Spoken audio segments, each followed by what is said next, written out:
message du jour, c'est la sagesse de la grâce. Alors, aujourd'hui, on va partir de l'ombre pour aller vers la lumière. Et lorsque on parle de la sagesse, souvent, dans l'esprit de celui qui croit en Jésus-Christ, ou même sans croire en Jésus-Christ, souvent, c'est Salomon qui nous revient. Salomon, fils de David, ayant reçu des principes, des préceptes et des enseignements de son père, a demandé à Dieu de la sagesse. Il a eu de la sagesse, de l'intelligence. Et durant le règne de Salomon, il y a eu prospérité, paix et bonheur sur le royaume d'Israël. Et de nos jours, beaucoup recherchent cette sagesse pour prospérer, tout comme Salomon, sans guerre, dans la paix, juste par la sagesse et l'intelligence. Et donc, moi, je me rappelle quand j'étais plus jeune et que j'avais entendu parler de la sagesse de Salomon, d'avoir vu des films parlant des mines du roi Salomon, de l'or.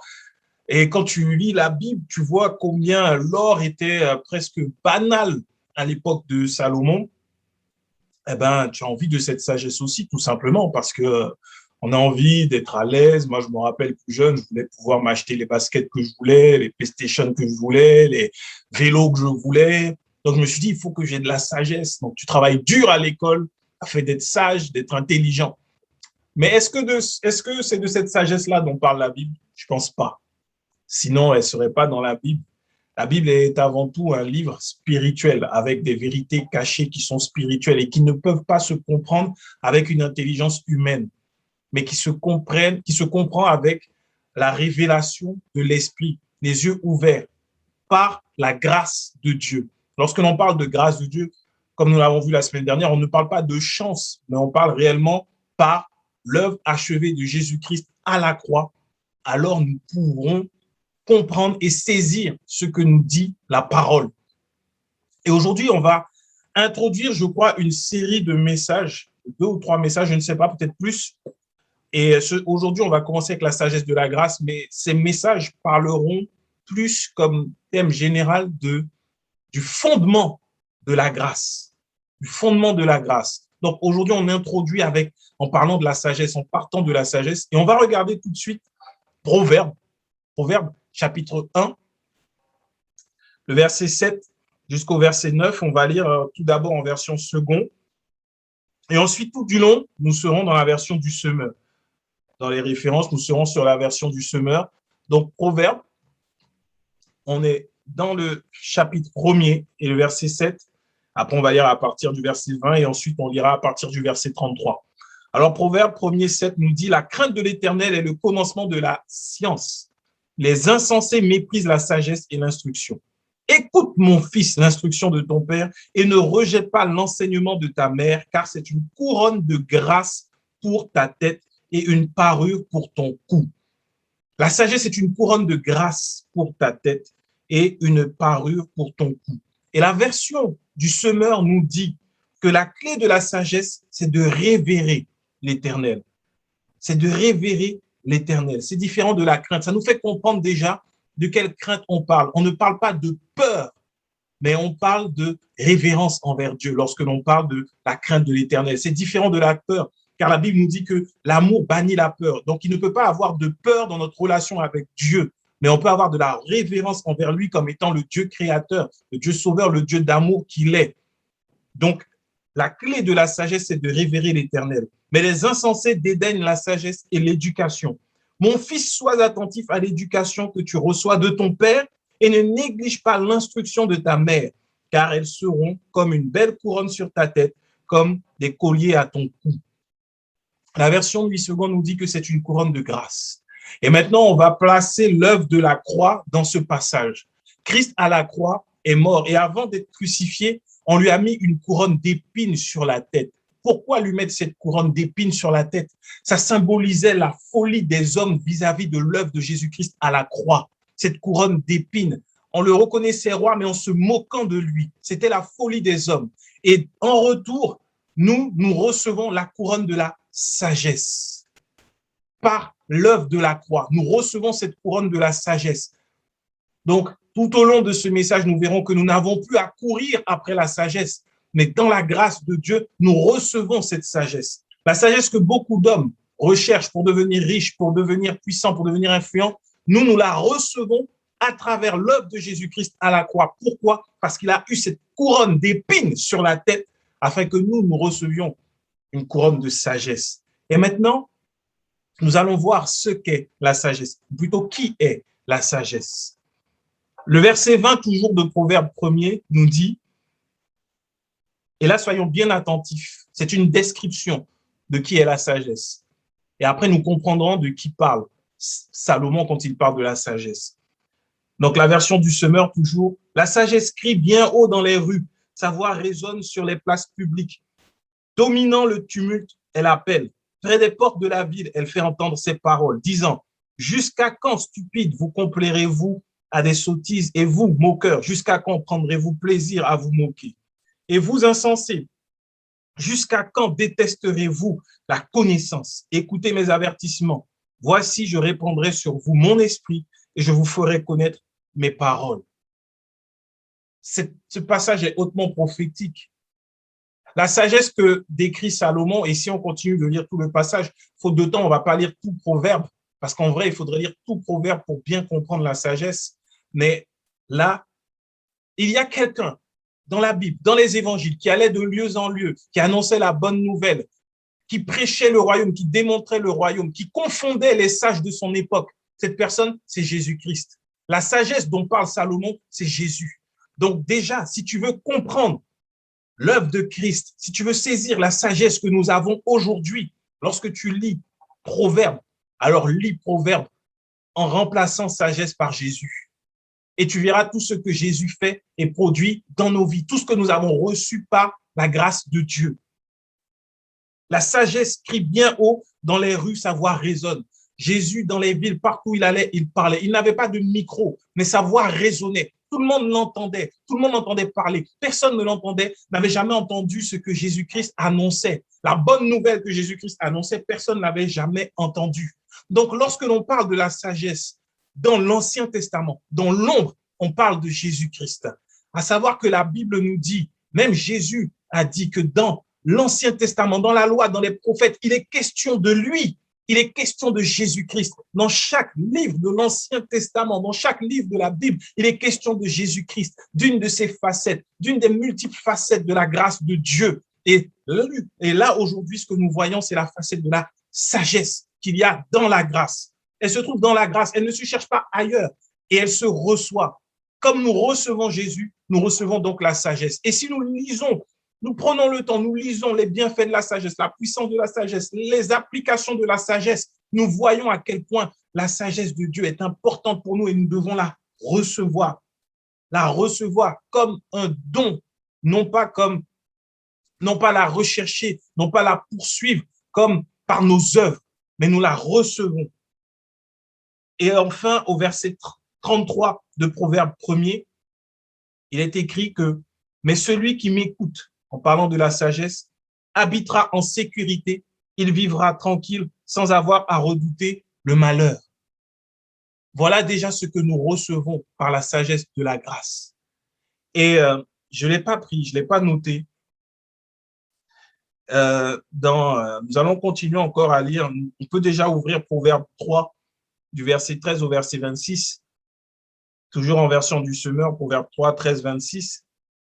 C'est ce qui est merveilleux, c'est que souvent dans l'Église, on connaît un peu l'origine de Satan. Parce qu'on aura eu les passages où les gens parlent de l'origine de Satan. Donc, c'était un ange, c'était Lucifer, il portait le sceau à magnificence et tout. On connaît ces passages-là. Mais souvent, nous ne connaissons pas le passage qui parle de la création de Christ, de Jésus, du Fils de Dieu, en fait. On passe à côté. Et pourtant, dans Proverbe, on ne va pas le lire. Dans Proverbe 8, on peut le noter, dans Proverbe 8, il est question de Christ, de sa création quelque part. Si on prend le temps de lire Proverbe 8, il est question de la création de Christ, de son origine. Et on comprend lorsque Jésus disait qu'avant Abraham ne fût, j'étais. La Bible confirme cette création de Jésus-Christ. Avant même que Abraham, Adam ne fût, Christ existait. Et cette révélation, quelque part, elle est cachée dans le livre de Salomon lorsqu'il parle de la sagesse. Il parle de Jésus-Christ. J'ai à cœur de le prendre quand même. On va regarder Proverbe 8. Je ne l'ai pas noté, donc je prends ma Bible.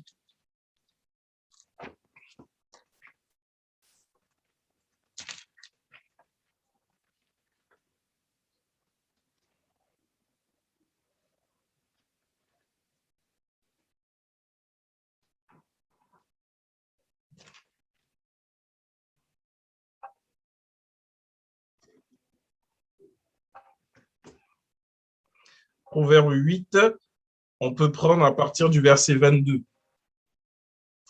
Proverbe 8, verset 22, c'est la sagesse qui parle et elle dit, là je suis dans la version du second, l'Éternel m'a créé la première de ses œuvres, avant ses œuvres les plus anciennes. J'ai été établi depuis l'éternité, dès le commencement, avant l'origine de la terre. Je fus enfanté quand il n'y avait point d'abîme, point de source d'eau chargée, avant que les montagnes fussent affermies, avant que les collines existassent, je fus enfanté. Il n'avait encore fait ni la terre, ni les campagnes, ni le premier atome de la poussière du monde. Lorsqu'il disposa les cieux, j'étais là. Lorsqu'il traça un cercle à la surface de l'abîme, lorsqu'il fixa les nuages en haut et que les sources de l'abîme jaillirent avec force. Lorsqu'il donna une limite à la mer pour que les eaux n'en franchissent pas les bords, lorsqu'il posa les fondements de la terre, j'étais à l'œuvre auprès de lui et je faisais tous les jours ses délices, jouant sans cesse en sa présence, jouant sur le globe de la terre et trouvant mon bonheur parmi les fils de l'homme. Et maintenant, mes fils, écoutez-moi, et heureux ceux qui observent mes voies. Il est question de Jésus-Christ. Et juste ce passage nous permet de voir qu'avant même que la terre ne fût créée, Christ était là. Il a été créé par le Père. Et la Bible nous dit qu'il est la parole faite chair et que Dieu a tout fait par la parole. Et ce passage confirme que tout a été fait par la parole de Dieu, par la sagesse de Dieu. Jésus-Christ est cette parole faite chair. Voilà pourquoi la foi vient de la parole de Christ. Et cette grâce, Dieu nous l'accorde parce que son Fils, la Bible nous dit à quel point il y avait cet amour. Et il y a cet amour entre le Père et le Fils. Il était là, faisant les délices du Père. Souvent, on parle de Satan en disant qu'avant, Satan était auprès de Dieu, son bras droit, que Dieu, il faisait la joie du Père. Mais c'est le Fils avant tout. Et Dieu nous a donné ce qu'il y a de meilleur lorsqu'il a manifesté Christ au temps marqué pour que nous soyons sauvés uniquement par grâce. Dieu aurait pu garder son Fils auprès de lui et continuer et se faire plaisir et aller ailleurs, créer un autre univers, un autre monde avec d'autres êtres humains et nous abandonner. Mais Dieu, dans son amour, n'est pas méchant. Il n'est pas là pour nous abandonner. Et il nous a donné ce qu'il y a de meilleur lorsqu'il parle de la sagesse. On ne peut pas prendre tous les passages, on ne peut pas condenser, même en compilant tous les passages qui parlent de la sagesse dans le livre de Proverbes, on ne peut pas. C'est plusieurs prédications qui parlent juste de la sagesse. Et là, on n'est que dans une introduction. Mais Dieu a réellement donné ce qu'il a de meilleur lorsqu'il a donné Jésus-Christ. Jésus-Christ était là avant qu'il y ait un atome de poussière sur la terre. Considérons la grandeur de Jésus-Christ. Considérons la grandeur de celui qui est venu mourir à la croix pour nous, accepter de porter une couronne d'épines pour que nous recevions la sagesse. C'est là la grâce de Dieu, cette grâce qui nous fait vivre, cette grâce que Salomon a eue et qui a fait que Salomon a vécu dans l'opulence, qu'il a vécu dans la paix, indépendamment de ce qu'il faisait, malgré qu'il est mal fini. Il n'y a pas eu du temps du vivant de Salomon de guerre, ils sont restés en paix. Pourquoi cette sagesse était avec lui? Aujourd'hui, Dieu nous donne cette sagesse à travers Jésus-Christ. Et nous vivons quand nous sommes dans la grâce de Dieu, dans la paix et dans le repos, bien mieux que Salomon. Parce que ce même Salomon qui va parler de la sagesse comme étant la richesse va dire que c'est la bénédiction du Seigneur qui n'est suivie d'aucun chagrin et c'est elle qui enrichit. Que la sagesse est bien plus précieuse que l'or, l'argent. Bien plus, lorsque nous avons Jésus, nous avons un trésor inestimable au-dessus de l'or, de l'argent, au-dessus de tout ce que les hommes recherchent, au-dessus de la recherche de gloire de ce monde. Nous avons un trésor inestimable en Jésus-Christ et il nous l'a donné. Nous devons prendre conscience que cela, nous l'avons en Jésus-Christ. Parce que beaucoup prêchent et annoncent de rechercher de la sagesse, d'utiliser de la sagesse dans nos affaires pour réussir comme Salomon. Et souvent, cette sagesse n'est que stratégie humaine pour détourner des lois humaines pour pouvoir parvenir à ses biens, parvenir à sa propre réussite. Ce n'est pas la sagesse de Dieu, sinon il n'y a plus de grâce dedans. C'est l'intelligence humaine. Et ne soyons pas étonnés, l'intelligence humaine est forte. Dieu n'a pas créé un être humain faible. L'intelligence humaine, elle est forte. Elle peut faire beaucoup de choses. L'homme sans Dieu a construit beaucoup de choses. Nous voyons les constructions, la technologie, souvent sont des personnes qui sont détachées de Dieu, qui ne croient pas en Dieu et qui font beaucoup de choses. Mais ce n'est pas cette sagesse-là que nous recherchons. Celle que nous recherchons, c'est celle qui vient de la grâce. Celle qui va nous garder en paix, tranquille, au-delà de toute considération humaine, charnelle, au-delà de toute recherche de trésors humains. Regardons ensemble Proverbe 3 au verset 13 à 26. Et après, on rentrera vraiment dans le message. Proverbe 3, verset 13, version du Semeur, nous dit « Heureux l'homme qui a trouvé la sagesse. Heureux celui qui est devenu raisonnable. Acquérir la sagesse vaut mieux que gagner beaucoup d'argent. Les avantages qu'elle donne sont plus précieux que l'or le plus fin. Elle a plus de prix que les perles et aucun trésor que tu pourrais désirer n'égale sa valeur. La sagesse t'offre dans sa main droite une longue vie et dans sa main gauche la richesse et la considération. Les voies dans lesquelles elle conduit sont agréables. Tous ses chemins convergent vers le bonheur. La sagesse est un arbre de vie pour ceux qui s'attachent à elle et ceux qui savent la garder sont heureux. C'est avec la sagesse que l'Éternel a fondé la terre et avec l'intelligence qu'il a disposé le ciel. Par sa science, il a fait jaillir l'eau des sources et ordonné aux nuages de répandre la rosée. Mon fils, garde les yeux fixés sur la sagesse et la réflexion. Retiens-les, car elles t'apporteront la vie. Elles seront une parure pour ton cou. Alors tu iras ton chemin en toute sécurité, sans trébucher. Quand tu te coucheras, tu n'éprouveras aucune crainte et ton sommeil sera paisible. Tu n'auras pas à redouter un désastre imprévu, ni la ruine qui ne manquera pas de fondre sur les méchants, car l'Éternel sera ton assurance, il gardera ton pied de tout piège. Ça, c'est dans l'ombre. C'est dans l'ombre que la sagesse, que Salomon nous parle de la sagesse qui nous acquiert cette sécurité, cette paix, ce repos. Et Jésus est venu nous dire qu'il nous donne sa paix, non pas comme le monde nous donne, mais il nous donne une paix qui surpasse toute intelligence, une paix capable de garder nos cœurs et nos pensées. Cette paix qui fait que nous nous couchons en paix, nous nous réveillons paisiblement, nous ne craignons pas l'imprévu. Je peux témoigner que hier, sous la loi, lorsque j'étais enseigné sous la loi, l'imprévu devenait le quotidien. Donc, au final, l'imprévu devenait le prévu presque. Tu t'attends chaque mois à recevoir un imprévu qui t'appauvrira. Mais par la grâce, ça s'arrête. Pourquoi? Parce que désormais, la sagesse, Christ lui-même est là avec toi tous les jours. Et l'imprévu ne peut plus venir. Tu t'endors en paix, sans te réveiller, sans te dire, bon, qu'est-ce qui va se passer? Est-ce que la voiture va tomber en panne? Est-ce que le frigo va tomber en panne? Est-ce que je vais devoir payer telle ou telle chose alors que j'avais prévu de mettre cet argent de côté? Tu n'auras plus ce souci-là parce que la sagesse de la grâce de Dieu, elle est de ton côté. Jésus-Christ, elle se reçoit. Et aujourd'hui, beaucoup d'hommes courent après la sagesse, recherchent la sagesse parce qu'ils n'ont pas saisi dans le Proverbe que cette sagesse allait être manifestée à un moment donné et qu'elle allait s'appeler Jésus-Christ en fait. Et aujourd'hui, il y a des hommes qui courent après la sagesse. Il y a des hommes qui cherchent à faire des offrandes de Salomon pour recevoir la sagesse. Alors qu'aujourd'hui, ce salut, cette sagesse, elle est gratuite pour tous ceux qui croient en Jésus-Christ. Nous recevons cette sagesse qui vient de Dieu, celle qui est plus précieuse que l'or. Dans la sagesse, un homme ou une chose, un concept, si on prend la sagesse comme un concept, elle ne peut pas nous apporter la vie, une longue vie. Il n'y a que Jésus qui est venu pour nous donner la vie en abondance, la vie éternelle. Il n'y a que Jésus. Il n'y a que Jésus qui vient et qui nous donne cette richesse et cette distinction, mais pas comme le monde veut. La richesse que Jésus-Christ nous donne, c'est celle de ne jamais craindre quoi que ce soit et de ne manquer de rien. Ça ne veut pas dire avoir des millions et des millions, même si ça peut se produire. Et cette distinction qu'il nous donne n'est pas avoir un rang élevé dans la société, mais la distinction que Christ nous donne, c'est cette sanctification qui fait que nous sommes à part de ce monde, que nous ne lui appartenons pas, même si nous y sommes, et que nous ne vivons pas la vie du monde. Nous sommes distingués parce que nous avons Christ en nous et que notre vie ne correspond pas aux standards de ce monde. en pleine crise, nous sommes dans la paix, dans le repos. Au milieu de l'affliction, de la douleur, nous ne sommes pas abattus, mais soutenus par l'amour de notre Père. C'est dans la grâce, parce que nous avons reçu cette sagesse. Il n'y a plus besoin de faire des offrandes, de faire des sacrifices, de courir après des hommes, après des bénédictions pour avoir de la sagesse. Il n'y en a plus besoin. En acceptant Christ, nous recevons cette sagesse qui est pour nous une couronne de prix. Et cette sagesse va nous conduire, nous guider. Son esprit va nous conduire, nous guider. Il va nous révéler la volonté du Père. Et c'est sur la base de ce qui est écrit dans le Proverbe que Paul, et maintenant on rentre dans le vif du sujet, va parler aux Corinthiens. Il va leur parler pour leur faire comprendre plusieurs vérités cachées en Christ. Et là maintenant on va rentrer dans 1 Corinthiens, tout le chapitre.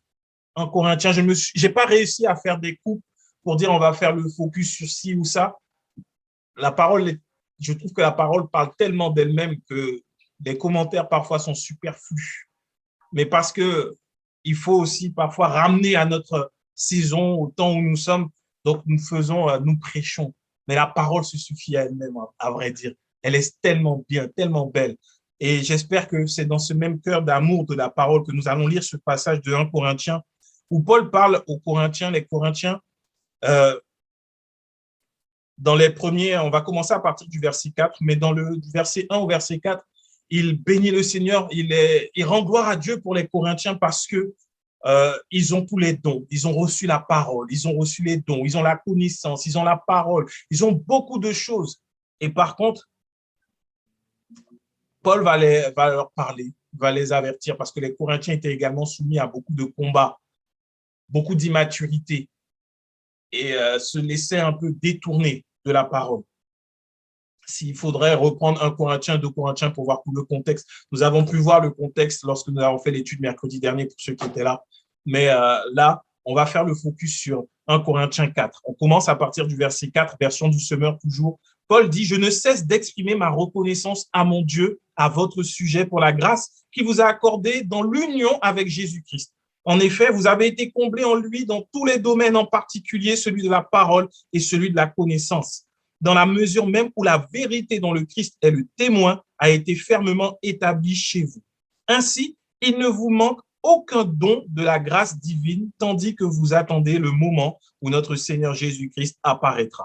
Lui-même, d'ailleurs, vous rendra fort jusqu'à la fin pour que vous soyez irréprochables au jour de notre Seigneur Jésus-Christ. Car Dieu, qui vous a appelé à vivre en communion avec son Fils, notre Seigneur Jésus-Christ, est fidèle.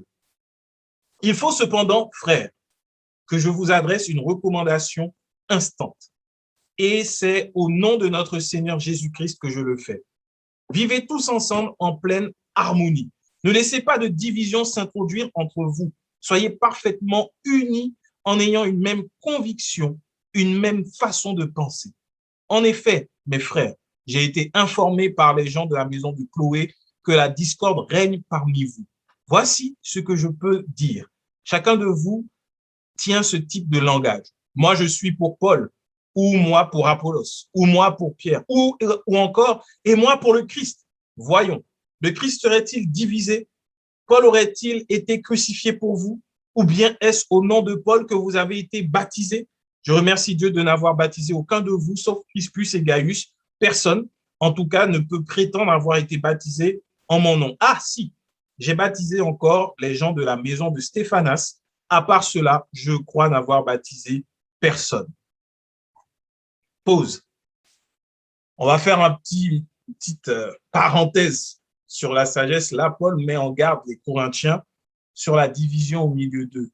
La division qui fait partie des fruits de la chair. Corinthiens ayant accepté Christ et ils rendent grâce à Dieu parce qu'ils ont reçu la parole, la connaissance. Mais il y a cette division et ils disent, moi je suis de Paul, d'Apollos, de Pierre, moi je suis de Christ. Ce n'est pas la volonté de Dieu, ce n'est pas Christ. Je prends le temps de le rappeler parce qu'il y en a aujourd'hui avec beaucoup de messages qui commencent à dire, moi je suis de tel pasteur, lui c'est mon papa, lui c'est mon ci, lui c'est mon ça. Ça paraît bien peut-être de dire ça, mais ça, selon les critères bibliques, ça s'appelle de la division dans le corps de Christ. peu importe notre pasteur, peu importe, je ne sais pas, notre église ou même notre communauté spirituelle. Le but, c'est d'être en Christ. Tu ne seras pas reconnu devant Dieu comme étant, toi, viens, tu es de Paul, tu as reçu les bons enseignements, ma porte est grande ouverte pour toi. Ah non, toi, tu es de Jean-Philippe, j'aime pas trop, va à côté. Dieu ne fera pas ça. Dieu reconnaîtra ceux qui sont en Christ. Ceux qui ne sont pas pour la manifestation de l'esprit, par exemple, qui sont comme les baptistes, mais ils sont quand même sur Christ. Ce sont nos frères et sœurs. Et à la fin, Dieu ne va pas dire, ah non, non, non, toi, tu es baptiste, je veux pas de toi. Toi, tu es méthodiste, je veux pas de toi.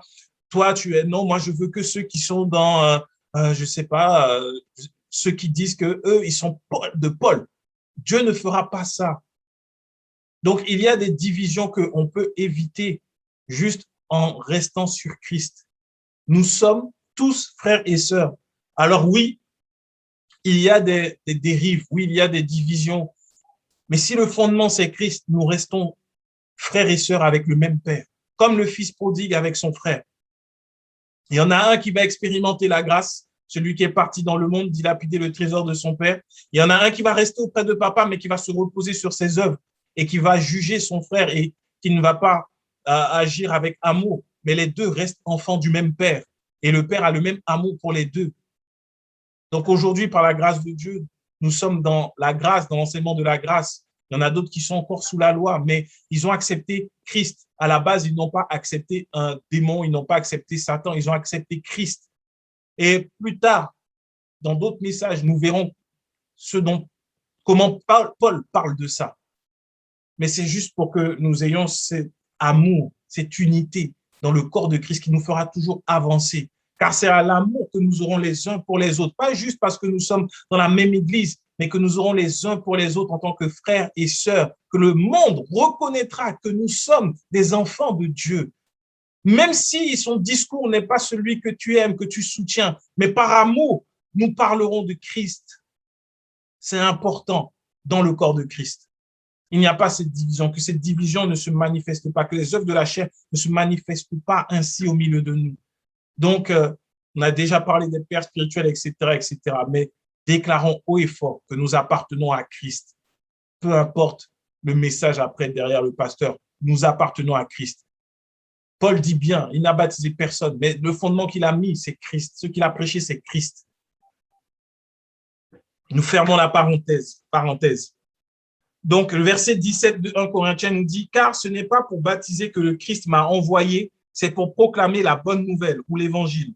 Et cela sans recourir aux arguments de la sagesse humaine, afin de ne pas vider de son sens la mort du Christ sur la croix. On peut le souligner ça. Et cela sans recourir aux arguments de la sagesse humaine, afin de ne pas vider de son sens la mort du Christ sur la croix. En effet, la prédication de la mort du Christ sur une croix est une folie aux yeux de ceux qui se perdent, mais pour nous qui sommes sauvés, elle est la puissance même de Dieu. N'est-il pas écrit, je détruirai la sagesse des sages et je réduirai à néant l'intelligence des intelligents. À partir de là, Paul va s'appuyer sur ce qui est écrit dans Proverbe à la lumière de la grâce. La sagesse humaine a la capacité de rendre vide, de vider de son sens la mort de Jésus-Christ à la croix. C'est important de le souligner, de le noter. C'est très important de le noter. La sagesse humaine est capable de vider de son sens l'œuvre de Jésus-Christ à la croix. Et continuons de lire. Le verset 20 nous dit, où est le sage? Où est le spécialiste de la loi? Où est le raisonneur de ce monde? Dieu n'a-t-il pas changé en folie la sagesse du monde? En effet, là où la sagesse divine s'est manifestée, le monde n'a pas reconnu Dieu par le moyen de la sagesse. C'est pourquoi Dieu a jugé bon de sauver ceux qui croient par un message qui paraît annoncer une folie.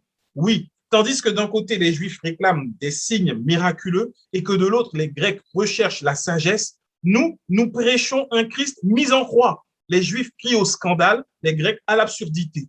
Mais pour tous ceux que Dieu a appelés, qu'ils soient juifs ou grecs, ce Christ que nous prêchons manifeste la puissance et la sagesse de Dieu. Car cette folie de Dieu est plus sage que la sagesse des hommes. Cette faiblesse de Dieu est plus forte que la force des hommes. Considérez donc votre situation, frère. Qui êtes-vous? Vous que Dieu a appelé à lui.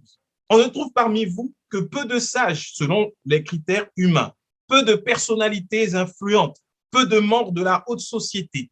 Non, Dieu a choisi ce que le monde considère comme une folie pour confondre les sages. Il a choisi ce qui est faible pour couvrir de honte les puissants. Dieu a porté son choix sur ce qui n'a aucune noblesse et que le monde méprise, sur ce qui est considéré comme insignifiant pour réduire à néant ce que le monde estime important.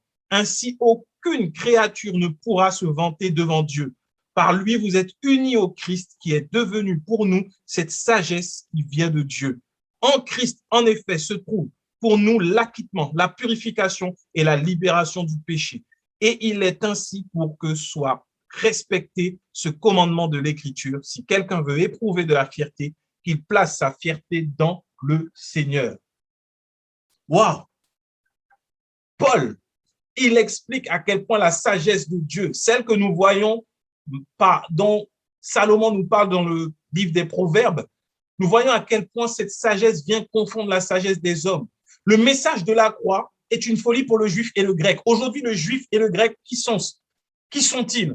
Le juif, c'est le religieux, le grec, c'est celui, l'érudit, le sage de ce monde, celui qui a de l'intelligence, celui qui a des connexions, celui qui a des moyens. Et donc, pour le juif, c'est un scandale. Pour le grec, tout simplement, c'est une absurdité. Effectivement, si tu vas voir un religieux et tu vas dire, moi, je crois que Jésus-Christ est fils de Dieu, qu'il est mort à la croix et que je suis sauvé à partir de ça, il va te dire, mais toi, tu es fou, c'est scandaleux ce que tu dis. Dieu n'a pas d'enfant, c'est pas possible. Parler avec les religieux de l'œuvre de la croix, pour eux, c'est un scandale. Ceux qui sont pleinement religieux, c'est un scandale. Et si on pousse encore un peu plus loin, ceux qui sont enfermés dans les œuvres de la loi, c'est un scandale que de dire que tu n'as plus d'efforts à fournir parce que Jésus-Christ est mort à la croix. Ils vont te dire, mais non, mais toi aussi, la Bible, elle nous dit que nous devons nous efforcer, nous devons. Ce que Dieu veut, c'est notre obéissance. Il veut qu'on puisse se soumettre, il veut que l'on puisse, il veut. Tu dois faire des offrandes, tu dois continuer, tu dois, parce que c'est ce que dit la Bible. Mais ça, c'est une folie. C'est une folie pour celui qui est enfermé dans le piège de la religion que de dire qu'avec Jésus-Christ, les efforts, c'est fini. La méritocratie, c'est fini. C'est la grâce seulement. C'est que la grâce. Oui, c'est une folie pour le religieux. Et c'est là la sagesse de Dieu. C'est là toute la beauté de la sagesse de Dieu. Que Jésus-Christ, celui qui était avant le fondement même de la terre, soit venu sur terre pour que nous n'ayons plus d'efforts à fournir pour être agréable à Dieu juste par la foi. Mais c'est une folie. Si tu réfléchis un instant, mets-toi un peu avec ton cerveau humain seulement, tu oublies Christ, tu oublies l'évangile, tu réfléchis, on te dit juste que Dieu a amené son fils, il a manifesté son fils a souffert, il est venu comme un simple serviteur et il est mort à la croix afin que toi, tu n'aies plus rien à faire, plus de lutte, plus de bataille, plus de démons à chasser encore, plus de formes de sacrifice et tout ça. C'est-à-dire, mais non, mais c'est pas Dieu. Lis la Bible un peu, tu n'as pas vu Dieu, comment il demandait des sacrifices, comment il l'exigeait, et il fallait ça, sinon Dieu ne répondait pas. C'est la folie, c'est de la folie. Et pour celui qui est sage, celui qui est élevé en sagesse dans ce monde, les philosophes ou autres, ah ben, c'est carrément une absurdité. Mais non, regardons bien, considérons la fonction et la réalisation de cette terre, regardons à l'évolution que nous pouvons avoir selon ce que Darwin nous a enseigné. C'est une absurdité que de croire qu'il existe même un Dieu. C'est absurde pour eux. Et c'est par là que Dieu confond les sages. Et lorsqu'il y en a qui cherchent à démontrer que Dieu n'existe pas, ils n'arrivent qu'à une seule conclusion, que Dieu existe et que l'œuvre de Jésus à la croix est réelle. Beaucoup, j'ai vu il y a quelques années un film qui retraçait une histoire vraie d'un journaliste qui voulait démontrer que Christ, c'était faux, que Dieu n'existait pas, que l'œuvre de la croix, c'était pas possible parce que sa femme avait accepté Dieu. J'ai oublié le titre du film, mais le film est si bien fait. Il nous montre à quel point il a fait ses investigations. Il a recherché, il est allé voir des médecins pour savoir. Et la conclusion était toujours la même. tout ce que la Bible dit à propos de l'œuvre de Jésus-Christ à la croix est vrai. Elle est attestée, scientifiquement approuvée. Les scientifiques disent, oui, c'est vrai ce qui s'est passé à la croix. Et ça confond les sages de ce monde. Grand journaliste ayant reçu des prix qui s'est donné à Christ parce qu'il avait voulu démontrer que Christ n'existait pas, parce qu'il ne voulait pas que sa femme aille à l'église. Si ça, ce n'est pas la magnifique manifestation de la sagesse de Dieu. Et dans sa grâce, cet homme qui se levait contre l'évangile, Dieu ne l'a pas combattu en le frappant, mais au contraire, il a été convaincu en étant sauvé. La grâce a parlé. Quand tu vas chercher à confondre les sages selon les critères de Dieu, la grâce de Dieu va te toucher parce que tu vas trouver une sagesse extraordinaire. Et là, Paul, il dit bien aux Corinthiens de considérer la situation. Il n'y en a pas parmi nous, il n'y a pas de personnes influentes, de membres de la haute société. Comprenons bien que ce n'est pas ça la manifestation de la grâce de Dieu ou de sa sagesse, être influent ou être élevé dans la société. Non, au contraire, rappelons-nous de notre témoignage, d'où Dieu nous a sortis, qui nous étions dans ce monde. Moi, le premier, je peux dire que je n'étais pas digne de Dieu, digne de sa grâce, d'où il m'a sorti dans ce monde, de la boue du péché où j'étais. J'étais plus noir, plus rouge que le cramoisi, mais par sa grâce, par son sang, il nous a rendus plus blancs que la neige. Nous étions un sujet de honte dans ce monde. Notre vie n'était pas une référence pour les gens. Mais par Christ, Dieu a pris ces rejetés. Dieu a pris ces personnes qui n'avaient pas de valeur pour les hommes. Et là, par sa grâce, le raccordant sa sagesse, il a confondu les pronostics de tous ceux qui, pensant parce qu'ils étaient influents, parce qu'ils avaient une position élevée dans la société, ceux qui disaient que jamais tu ne réussiras parce qu'à l'école, c'était compliqué. C'est quand même déjà, ça c'est la sagesse des hommes. Ils disent non, mais jamais toi, tu ne réussiras. Et le Seigneur te prend, t'élève et que tu sois dans une situation, la réussite selon Dieu, c'est pas avoir une société, mais que tu sois en paix, que tu vives dans la paix, marié, ta vie soit dans le repos de Dieu. Ça a confondu les diagnostics des influents de ce monde. Ne courons pas après les prédications, les folies humaines. Cette sagesse de Dieu est bien plus grande et nous l'avons. Le but de ce message du jour, c'est de faire comprendre que cette sagesse que nous avons vu manifester avec Salomon, nous l'avons. Nous n'avons pas à courir après elle. Elle nous distingue. Cette sagesse nous relève. Cette sagesse, elle confond les sages de ce monde même. C'est Jésus-Christ, son œuvre à la croix, ce qu'il a réalisé pour nous, l'amour qu'il nous a manifesté. Oui, c'est une folie pour les religieux. Et aujourd'hui, la prédication de la loi, des obligations et des efforts, elle vient mettre un voile sur cette sagesse et elle fait poursuivre du vent à ceux qui acceptent ce message. Car à cause de la pauvreté, à cause de la détresse émotionnelle, à cause du passé, beaucoup courent après de la sagesse, de l'intelligence, après une conscience pure par des œuvres, en passant à côté de ce cadeau merveilleux qu'est la grâce de Dieu à travers Jésus-Christ. Dès lors que nous annonçons le Christ, dès lors que nous avons accepté Jésus-Christ, alors nous avons reçu tout pleinement en lui. Nous avons tout pleinement. Maintenant, si on ne t'enseigne pas que tu as tout reçu pleinement en Jésus-Christ, tu continueras à errer et à être ballotté à tout vent de doctrine. Dans les premiers chapitres de Corinthiens, Paul continue de parler de la sagesse et il explique que ce qu'il enseigne ne vient pas de la sagesse humaine. Regardons en Corinthiens 2.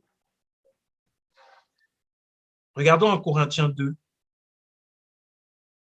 C'est la continuité de ce qu'on a vu dans Corinthiens 1. Il dit, c'est pourquoi moi aussi, frère, lorsque je suis allé chez vous, je ne suis pas venu proclamer le secret de Dieu en utilisant les prestiges de l'éloquence ou de la sagesse, car je n'ai pas estimé devoir vous apporter autre chose que Jésus-Christ et Jésus-Christ crucifié.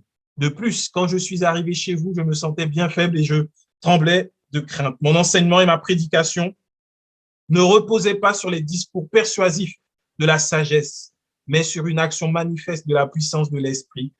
Ainsi, votre foi a été fondée non sur la sagesse humaine, mais sur la puissance de Dieu. Aujourd'hui, il y a beaucoup de messages qui perdent et égarent parce qu'ils reposent sur l'éloquence, la sagesse humaine. Aujourd'hui, nous ne sommes pas éloquents, nous n'avons pas une grande chair pour parler, pas de cours de communication. Ce que nous prêchons, c'est Jésus-Christ et Jésus-Christ crucifié. C'est ce que Paul a fait. Paul n'a pas utilisé les techniques de communication, les techniques oratoires pour pouvoir maintenir l'attention, parce qu'il est scientifiquement prouvé qu'au bout de 8 minutes, un être humain perd de sa concentration. Donc, il faut pouvoir, toutes les 8 minutes à peu près, trouver un mécanisme qui fait que tu renouvelles l'attention à chaque fois. C'est un peu ce que les professionnels font, notamment en ce qui concerne la comédie et le jeu d'acteur, en fait. C'est que lorsqu'on regarde un film, par exemple, humoristique, il y aura toujours un mécanisme qui va se répéter pour pouvoir maintenir et garder le public, garder son attention. Et on peut utiliser cette technique dans l'art oratoire, de toujours garder quelque chose. Donc, ça veut dire que toutes les 10 minutes, quand tu prépares ton intervention, toutes les 10 minutes, tu vas placer un petit calembour, une petite plaisanterie. Tu vas placer quelque chose qui va faire que tu vas garder les gens attentifs. Tu vas dire, et là maintenant, je déclare que c'est pour toi, reçois-le au nom de Jésus. Et tout le monde dit Amen. Et donc tout le monde se réveille. Au bout de 10 minutes encore, maintenant, dis Amen, déclare que ça arrive dans ta vie. Et tout le monde dit Amen. Et ainsi de suite, ainsi de suite. Tu as dit Amen tellement de fois que tu ne te rappelles même plus du message. Ce sont des techniques pour maintenir l'attention. Et Paul dit que tout ça, il ne s'en est pas servi. Tout ce qu'il dépeint, c'est Christ et Jésus-Christ ressuscité. Paul avait des techniques oratoires. Il était un pharisien. Donc, il savait parler, il savait tenir par l'éloquence. Il savait le faire. Mais il a renoncé à tout ça pour parler de Jésus-Christ seul. Jésus-Christ seul. À ce jour, je bénis le Seigneur parce que c'est Jésus-Christ seul aussi que j'enseigne, dont je parle, en laissant toute technique, toute méthodologie, juste pour parler de Jésus-Christ, parce que Christ se suffit à lui-même et l'Esprit de Dieu lui-même vient nous parler, il vient toucher nos cœurs, il vient ouvrir nos yeux. La sagesse humaine peut détourner de la parole de Dieu. Et Paul nous a dit qu'elle rend vide de sens l'œuvre de la croix. Et donc, pour voir à quel point c'est vrai, donc, quand on a ces méthodes, ces techniques d'art oratoire, on va maintenir le peuple ainsi. Sauf que le discours ne peut pas reposer sur Christ. Parce qu'on est obligé de maintenir l'attention du public qui vient nous regarder lors de notre one-man show. On ne peut pas prêcher Jésus-Christ ainsi. Et ça fait que l'œuvre de la croix perd son sens parce qu'il faut des révélations pour que les gens continuent de dire « Waouh, c'était puissant aujourd'hui ce que le pasteur a dit. J'ai jamais entendu ça. Ah, vraiment, il paye un prix extraordinaire pour nous enseigner. » Mais ce n'est que de la sagesse humaine. Et c'est ainsi que des dérives ont pris naissance dans le corps de Christ. Parce qu'il faut du sensationnel, il faut faire le buzz. As-tu entendu tel pasteur? Son dernier message? Non, on va l'écouter, c'est trop fort. Voilà ce qu'on retient quand on sort de l'église. Alors que ce que normalement on devrait retenir quand on sort de l'église, c'est « Waouh, tu as vu ce que Dieu a fait pour nous? Je ne savais pas qu'il y avait tant de sagesse en Jésus-Christ. Moi qui cherchais la sagesse, j'étais en train de courir à droite, à gauche, mais en fait, il est en moi. Je l'ai reçu je l'ai reçu le jour où j'ai dit oui, j'accepte Jésus. J'ai reçu toutes les bénédictions. J'ai reçu toute la puissance. J'ai reçu tout l'amour de Dieu. J'ai reçu le pardon de mes péchés. J'ai reçu la grâce de Dieu. Waouh! On devrait ressortir avec des louanges, des actions de grâce envers notre Dieu, mais on ressort avec de la reconnaissance parce qu'un pasteur a donné une révélation sur sa compréhension de l'évangile. Des discours de la sagesse humaine. Dangereux. Et c'est ainsi qu'on entend que des hommes peuvent devenir des peuvent être l'intermédiaire entre Dieu et nous. Pourquoi? Sagesse humaine. Elle nous détourne de Christ. Si un homme peut être l'intermédiaire entre Dieu et nous, à quoi bon l'œuvre de la croix? Elle rend vide de sens. Alors ça donne des prédications comme Dieu m'a envoyé pour vous annoncer ce message aujourd'hui. C'est une révélation que je vous donne, car j'ai pris du temps à ses pieds. Et aujourd'hui, je suis une source de bénédiction pour toi. Honore-moi, honore ma vie, et tu recevras cette grâce qui est sur ma vie, elle va couler sur toi. Et dis, je reçois au nom de Jésus. Et tu vois quand même, l'évangile, l'œuvre de la croix, elle a été rendue vide de sens. On a dépouillé la merveilleuse œuvre de la croix de Jésus-Christ.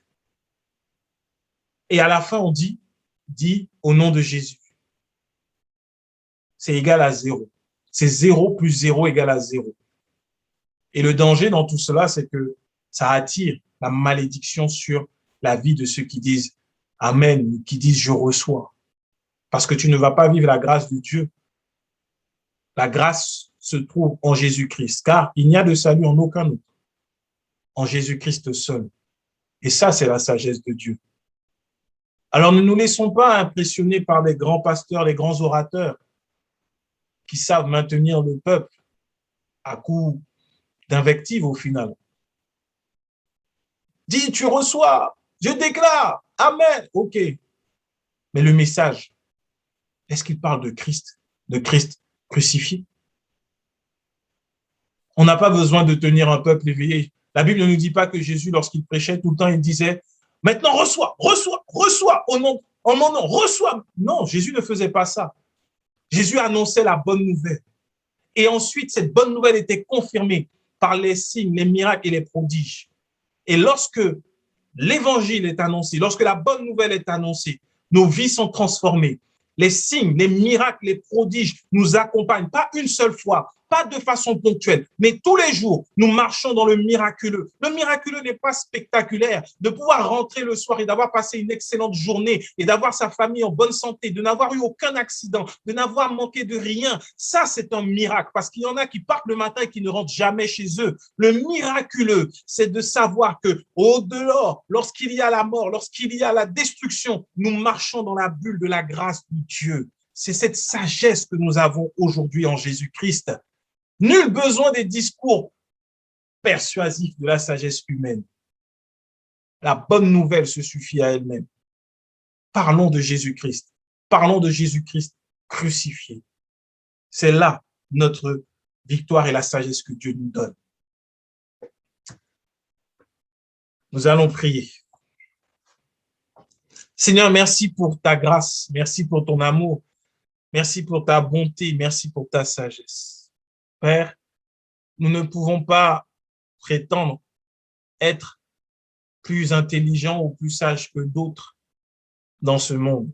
Mais en toi, nous avons l'assurance qu'avec Jésus-Christ, nous avons reçu la sagesse de Dieu, celle qui nous rend capables de confondre la sagesse humaine.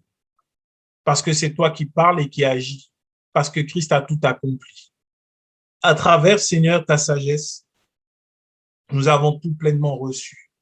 Et nous ne courons plus à gauche, à droite, pour être dans ta faveur, pour être dans la richesse ou dans l'abondance, car en Christ, nous avons tout pleinement. Merci encore pour ta sagesse, Père. Merci pour ta présence. Merci pour qui tu es. Merci pour ce que tu fais. Nous te prions, Père, avec reconnaissance et avec amour, dans le nom précieux, puissant et merveilleux de Jésus-Christ. Amen.